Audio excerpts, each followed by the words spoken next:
Coming up next on Eyewitness News, the Giants are Super Bowl champs, beating the Broncos and the point spread. For Giants fans, the celebration is on. We'll have live coverage from Pasadena and from here at home.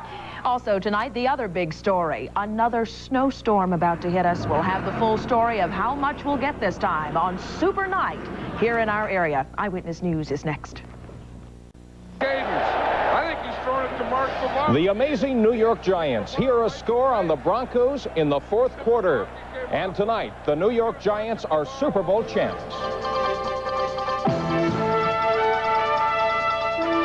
This is Eyewitness News with John Marler, Rolanda Watts, plus Dr. Bill Gooch, Scott Clark, and special coverage of the Super Bowl champion Giants.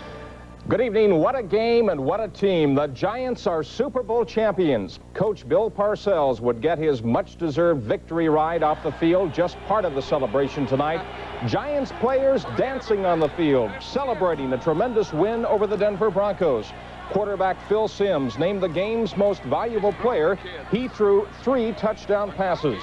The Giants beat the Broncos 39-20. The offense moving into high gear beginning in the third quarter.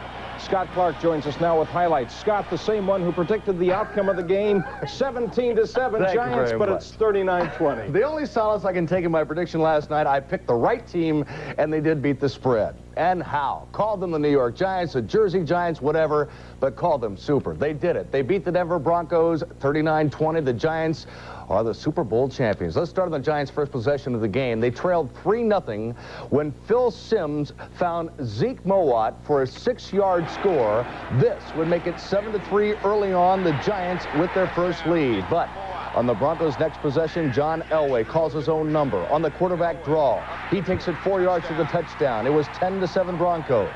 Big play late in the second quarter. John Elway gets pressure, runs back in his own end zone. The veteran George Martin gets him for a safety.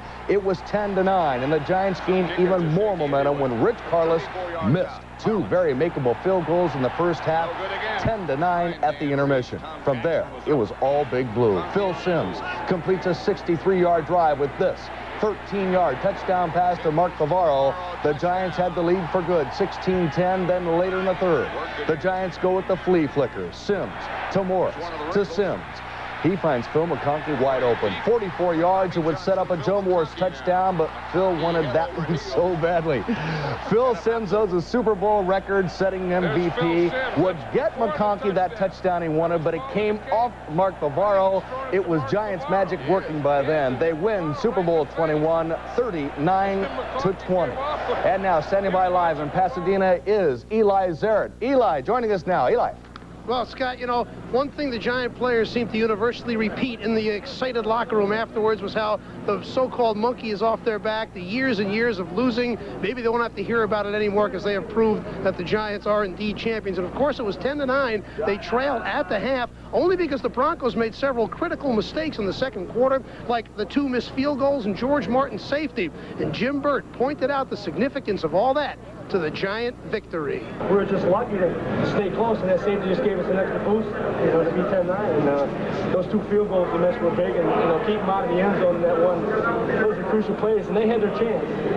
You can't say that they didn't have the chance. They could have been up 17-9 or 20-9, and they didn't, and they paid for it in the second half. Had a chance to weigh it all out and put this whole season in perspective? No, you know, I haven't. I think that what I try to do now is just take this moment for what it is. I'm a Super Bowl champion. I'm going to wear a ring. The Mariners got a trophy today. The thing about it is, it's a long time in coming for Harry and George. It's 5 years for me, and it's coming from 3-12-1 when I first got here, and 4-5 the first year I was here. It just means so much because a lot of people wrote this team off. We showed them and our fans that with some patience, a little luck, a little help from our friends, we can do it. You know, you got to think back to Joe Morris. You remember Joe Morris was a holdout last summer.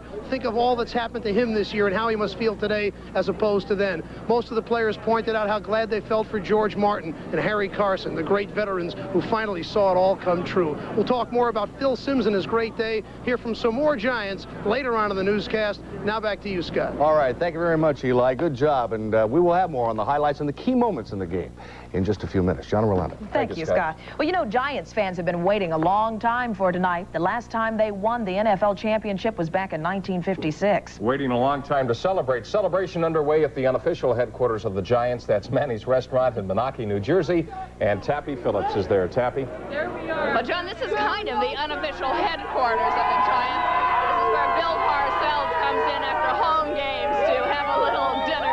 So it was natural that the most avid and enthusiastic Giants fans would come here to watch the big game.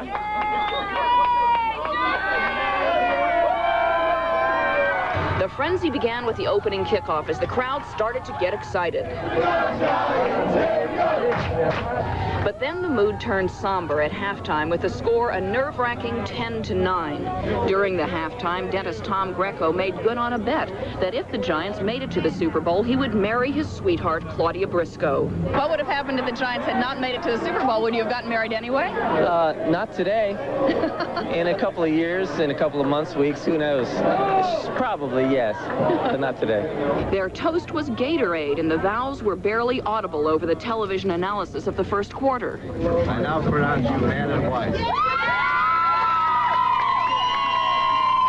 The wedding may have had something to do with the change in the Giants' luck because they came out in the second half and scored 3 touchdowns. The crowd broke out in pandemonium.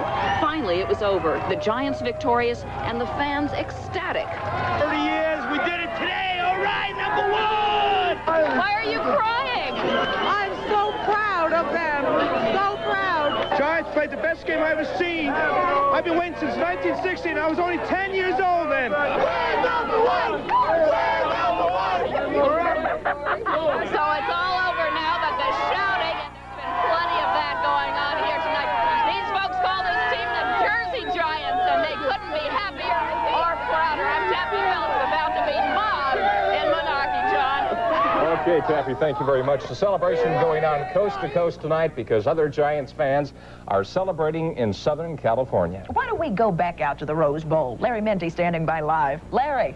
Rolanda, it almost seemed too easy, didn't it? We are #1. I know the Giants fans have been saying that all year long, but there's something special about saying it when it becomes official. There's got to be quite a party going on back in New York. It's pretty much cleared out here, just a few stragglers, most of the Giants fans going back to their hotels for parties or back to New York directly for the big party there. But there was quite a scene just about an hour ago when everybody was leaving the stadium. When New Yorkers poured out of the Rose Bowl after the Giants win, so did a lot of pent-up emotion. Hey, right here, hey, right there. Hey,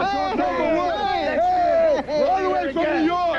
New Jersey Giants, a long time coming. We waited a long time, and they did it. They played their defense, offense, everything's great. We'll see you at the parade on Tuesday. In New York, they're snowed in right now, but they're bleeding blue right now in New York. The Giants deserve this victory. They work for Giants. There's going to be some kind of party in Pasadena tonight. What we've got here are tens of thousands of New York Giants fans who have been waiting 30 years for a championship, have traveled 3,000 miles fighting snow and scalpers. So forgive them while they yell a little bit. No problem. We're #1. We came from New York. We came here to see them when they did. Yeah! I've been waiting since 1963, and I'm here. We won. We beat them. We destroyed them. Are you trying to tell me the last time the Giants won you had hair? That's right. You're right. You're all right. Tell you, one Super Bowl victory, everybody forgets the lean years, don't they? That's how the fans were acting outside after the game. Sarah Wallace was inside during the game. They must have been going crazy then, too. I absolutely think there are going to be a lot of cases of laryngitis tomorrow. You know, there are so many fans out here right now who are just savoring the moment. They really don't want to leave the scene because it's so exciting. Now, earlier in the stands, I did spend some time with some of the more notable personalities from New York who were in the crowd. Seats along the 50-yard line were being scalped this week for $1,200, but none of these Giants fans would have given up their Super Bowl tickets for any amount of money. I'm just so excited. I'm so excited for the Giants. I'm so excited for their fans. You know, it's been a long time coming. Those especially glued to the action on the field, the Giants families. Wide receiver Lionel Manuel's fiance has a new ring on her finger, but today her thoughts were on another. looking forward to having a Super Bowl ring. And so are you, right? So are you just thrilled to be here? Oh, you just can't believe it. No words for it. Wonderful. He's doing well, huh? He's wonderful. Number 46, Greg Lasker. Since this was a sporting event, there were plenty of sports stars on hand. You've been there before in the big game. What do you have to say about these guys? I say the Giants better do the Archie Bell and the Drells to tighten up in a hurry. And tighten up the Giants did.